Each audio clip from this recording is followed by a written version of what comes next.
بسم اللہ الرحمن الرحیم۔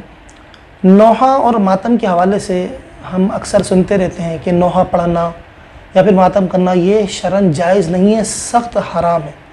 لوگ نوحہ کس لیے پڑھتے ہیں؟ اپنا سینہ کس لیے پیٹتے ہیں؟ غم میں۔ اور کسی شاعر نے کیا خوب کہا کہ روئیں وہ جو منکر ہیں شہادت حسین کے، ہم زندہ و جاوید کا ماتم نہیں کرتے۔ یاد رکھیے کہ نبی کریم رؤوف رحیم صلی اللہ تعالیٰ علیہ وسلم کی حدیث مبارکہ کا مفہوم ہے کہ کسی عورت کے لیے جائز نہیں کہ وہ 3 دن سے زیادہ سوگ کرے، علاوہ اس عورت کے کہ جس کے شوہر کا انتقال ہوا ہو۔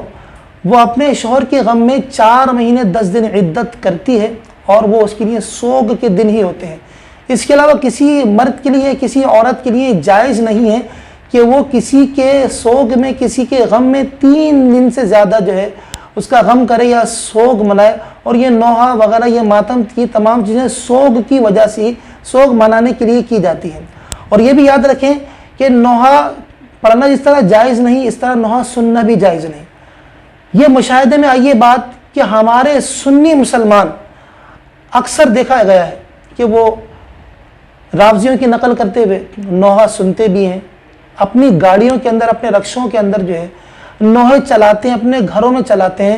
تو دیکھیں یہ نوحہ سننا بالکل شرعاً جائز نہیں ہے، ہمیں اس سے بچنا ضروری ہے۔